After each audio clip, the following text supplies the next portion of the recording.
الحمد لله رب العالمين والعاقبة للمتقين والصلاة والسلام على سيد الأنبياء والمرسلين وعلى آله وأصحابه أجمعين. قال الله تبارك وتعالى: قد أفلح المؤمنون الذين هم في صلاتهم خاشعون. صدق الله العظيم. سووا صفوفكم فإن تسقية الصف من تمام الصلاة أو كما قال عليه الصلاة والتسليم. கண்ணியத்துக்குரிய மேலான பெரியவர்களே, நண்பர்களே, அல்லாஹ் சுப்ஹானஹு வ தஆலாவுடைய மாபெரும் வல்லமை நமக்கு மேலும் பாக்கியங்களை கொடுத்து கொண்டே இருக்கிறான். அது வகையில் நாமெல்லாம் பாக்கியம் பெற்றவர்கள். அல்லாஹ் சுப்ஹானஹு வ தஆலா அவனுடைய பாக்கியங்களை முழுமையாக பெற்ற நல்லடியார்களாக நம்மை எல்லாம் ஆக்குவானாக. மீதமுள்ள காலங்களிலும் தராவீஹ் தொழக்கூடிய இன்னும் பிற அமல்களை செய்யக்கூடிய நல்ல பாக்கியம் பெற்ற ஜெயசீர்களாக நம்மை எல்லாம் உருவாக்குவானாக. கண்ணியத்துக்குரிய மேலான பெரியவர்கள் என்பவர்களே, இன்று ஓதப்பட்ட வசனங்களிலே அல்லாஹ் தொழுகையாளிகளை பற்றி சிலாகிக்கும் பேசியிருக்கிறான்.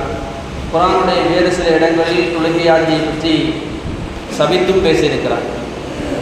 அவர்கள் தொழுகையாளிகள் தான், ஆனால் அவர்களுக்கு நரகம் கிடைக்கும் என்பதாக பேசியிருக்கிறான். அது என்ன?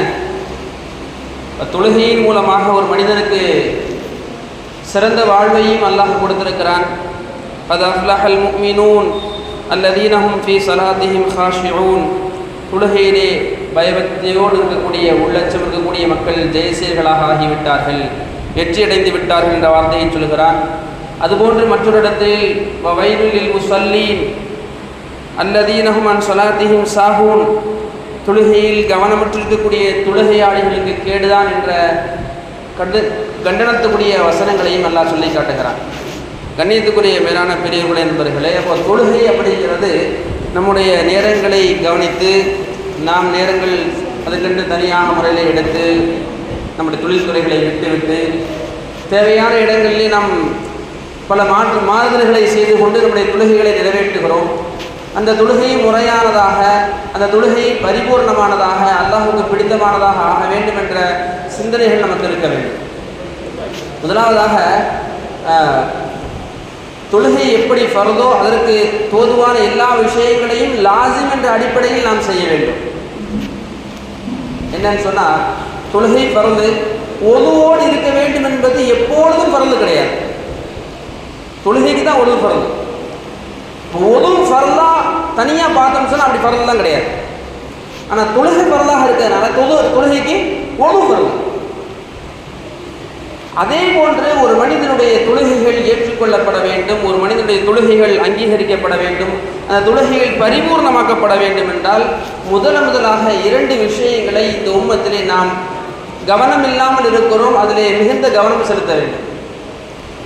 முதல் விஷயம் என்னன்னு சொன்னால், இது உம்மத்துடைய சிறப்புகளாக நபி ஸல்லல்லாஹு அலைஹி வஸல்லம் சொல்லி காண்பித்தார்கள். 3 வகையான சிறப்புகள் மற்ற உம்மத்துகளை விட நமக்கு கொடுக்கப்பட்டிருக்கிறது. ஒன்றாவது என்னன்னு சொன்னால், நம்முடைய தொழுகைகளுடைய வரிசைகள் இருக்கிறது அல்லவா, அது மலக்குமாருடைய தொழுகைகளை வரிசை போன்று இருக்கிறது. மலக்குமார்கள் எப்படி வரிசையாக நின்று தொழுகிறாங்களோ அதே போன்று நமக்கும் நின்று தொழக்கூடிய அந்த பாக்கியங்களை, நசீபுகளை, அந்த வழிமுறைகளை அல்லாஹ் நபியின் மூலமாக ஏற்படுத்தி கொடுத்திருக்கிறான். முதல் சிறப்பு. இரண்டாவது, பூமியில் எங்கு வேண்டுமானாலும் அசுத்தம் இல்லாத இடங்களில் தொழுது கொள்ளலாம். மூணாவது, தண்ணி இல்லாத இடங்களில் தயவம் செய்து கொள்ளலாம். இப்படியாக 3 வகையான சிறப்புகளை அல்லாஹ் சுப்ஹானஹு வ தஆலா இந்த உம்மத்துக்கு கொடுத்திருக்கிறான். ஆகவே இந்த சஃபில் நிற்பது என்பது மிக முக்கியமான ஒரு அமல். சஃபில் நிற்கிறதுங்கிறது ரொம்ப முக்கியமான அமல். நபி ஸல்லல்லாஹு அலைஹி வஸல்லம் சொன்னாங்க, வரிசைகளை நேராக்குங்கள், வரிசைகளை நேராக்குங்கள். வரிசைகளை நேராக்குவதே தொழுகை பரிபூர்ணமடைய காரணமாக இருக்கும். நபி ஸல்லல்லாஹு அலைஹி வஸல்லம் என்ன செய்வாங்கன்னா, என் உயிர் எவன் கைவசம் இருக்கிறதோ அவன் மீது சத்தியமாக வரிசைகளை சரி செய்து கொள்ளுங்கள், நெருக்கமாக ஆக்கிக் கொள்ளுங்கள், கழுத்தோடு கழுத்து சேர்கின்ற அளவுக்கு நில்லுங்கள். நம்முடைய ஒவ்வொரு தொழுகைகள்லையும் உஸ்தாத் அவங்க சொல்லிக்கிட்டே இருக்கிறாங்க, தொழுகையில் சப்பை சரி செய்யுங்க, உங்களுடைய குதிங்கால்களை பார்த்து சப்பை சரி செய்யுங்க. ஏன்னு சொன்னால், ஹதீஸில் வருது, லவ் தத்தஸவ்வுன்ன சுஃபூஃபக்கும் அவ் யுஹாலிஃபன் அல்லாஹ் பைன உஜூஹிக்கும். நீங்கள் சஃப்புகளை சரியாக நிற்கலை அப்படின்னு சொன்னால், சஃப்புகளில் சரியான முறையை பேணுதலுடன் நிற்கவில்லை என்றால் 2 கருத்துக்கள் வருது, உங்களுடைய முகங்களை அல்லாஹ் மாற்றி விடுவான்னு சொல்லி. உடைய முகங்களை எல்லாம் மாற்றி விடுவான். இன்னொரு ஹதீஸ்ல வந்து யுஹாலிஃபுன்னல்லாஹ் பைன குலூபிஹிம், உங்களுக்கு மத்தியில் அல்லாஹ் வெறுப்புகளையும் விதர்ப்பங்களையும் ஆக்கி விடுவான். சஃப்ல சரியா நிற்காதுடைய விளைவுகள் பாரு. ஒரு மனிதன் சஃப்ல சரியா நிற்கலன்னு சொன்னா என்ன உண்டாகுது?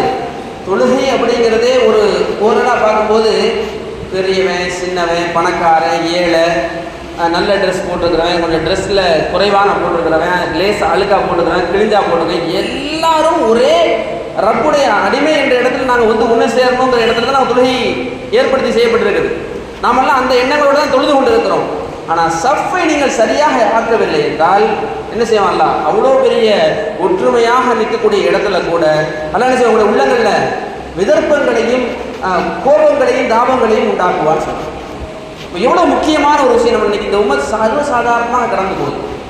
சப்பில் நம்ம நிற்கிறோம், இங்கே நிற்கிறோம், ஒருத்தர் அங்கே நிற்கிறாரு, ஒருத்தர் அங்கே நிற்கிறாரு. சப்பை சரி செய்யணும்னா ஒருத்தர் அங்கே பின்னால் இருந்து சப்பை சரி செய்யக்கூடிய பழக்கங்கள் நம்மகிட்ட வரவே மாட்டாது. புதிங்கால்களை பார்த்து சப்பை சரி செய்யணும் அப்படிங்கிற சூழ்நிலைகள் சிந்தனைகள் நமக்கு வரவே மாட்டாது. என்ன காரணம் அப்படின்னு சொன்னால் அது தொழுகையில் அசட்டைன்னு சொல்கிறாங்க. தொழுகையில் சப்பை சரி செய்யாமல் இருக்கிறதுக்கு அது தொழுகையின் அசட்டை. வவைலுல் முஸல்லீன் அல்லதீனஹும் அன் ஸலாத்திஹிம் சாஹூன், யார் தொழுகையிலே கவனம் இல்லாமலும் அசட்டையாகவும் இருக்கிறார்களோ அந்த தொழுகையாளிகளுக்கு கேடுதான் என்ற இடத்தில் நம்மளை கொண்டு போய் சேர்த்துடக்கூடாது. அதனால் குறைந்தபட்சம் நம்முடைய இங்கே பள்ளிவாசல் நின்று தொடரக்கூடிய சமயங்களில் வீடுகளில் நம்முடைய சுன்னத்துகள் அது ஒன்று நம்மகிட்ட தான் விளம்பரம்.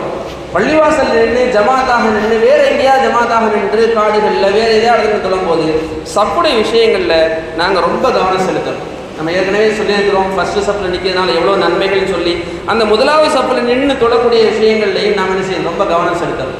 அதே மாதிரி இரண்டாவது விஷயம் என்னன்னு சொன்னால், தொழுதுகிட்டு இருக்கும்போது குறுக்க போகிறது.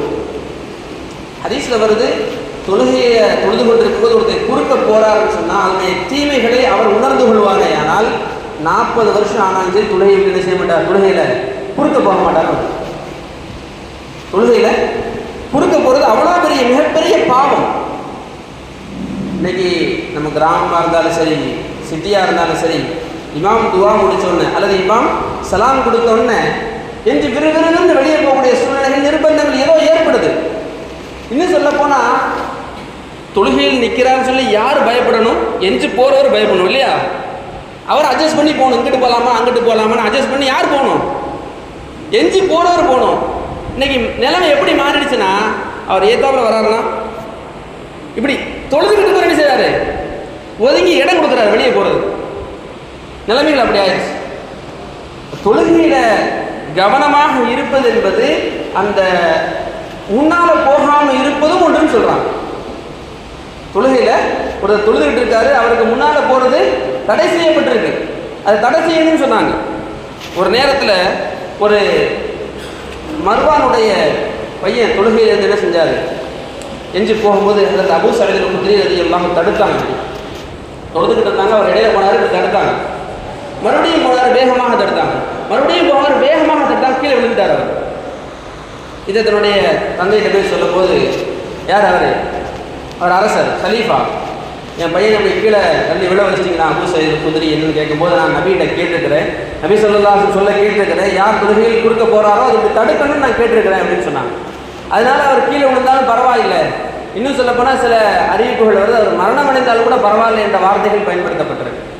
அதனால் இந்த ரெண்டு விஷயங்களில் தொழுகையை நாம் பரிபூர்ணப்படுத்த வேண்டும் என்று நினைக்கிறோம், தொழுகையில் கவனமாக இருக்க வேண்டும் என்று நினைக்கிறோம். இந்த ரெண்டு விஷயங்களும் நம்ம என்ன செய்யணும், கவனத்தில் எடுத்துக்கொள்வது. முதல்ல சப்புகளை சரி செய்கிறது, எங்களுடைய சப்புகள் சரியாக இருக்குதா, குறிப்பாக நம்முடைய பள்ளியில் இந்த ரெண்டாவது சப்பு. முதல் சப்பு அல்ஹம்துலில்லாஹ் இதுக்குன்னு சொல்லி ஒரு வரை இருக்குது, இந்த வரையோட இந்த இடத்துல நின்று கொடுத்துட்றாங்க. ஆனால் ரெண்டாவது சப்பு அதுக்கு எந்த தர்த்தீப்புமே இல்லாமல் இருக்குது.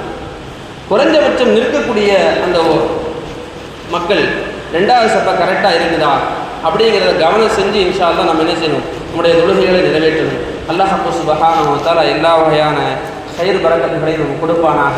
தொழுகையை உள்ளச்சத்தோடு தொடக்கூடிய நல்ல பாக்கியங்களை கொடுப்பானாக. அத்தோடு மட்டும் இல்லாமல் தொழுகையில் கவனமாக இருக்கக்கூடிய அசட்டை செய்யாத மக்களுடைய கூட்டங்களில் நம்மையும் நம்முடைய சந்ததிகளையும் நல்ல ஆக்கியல் புரிவானாக. வாஹிரு தஅவானா அல்ஹம்துலில்லாஹி ரப்பில் ஆலமீன். வாஹி வரகாத்துஹு சுப்ஹானல்லாஹி வ பிஹம்திஹி சுப்ஹானல்லாஹி வ பிஹம்திஹி. லா இலாஹ இல்லா அன்த அஸ்தக்ஃபிருக்க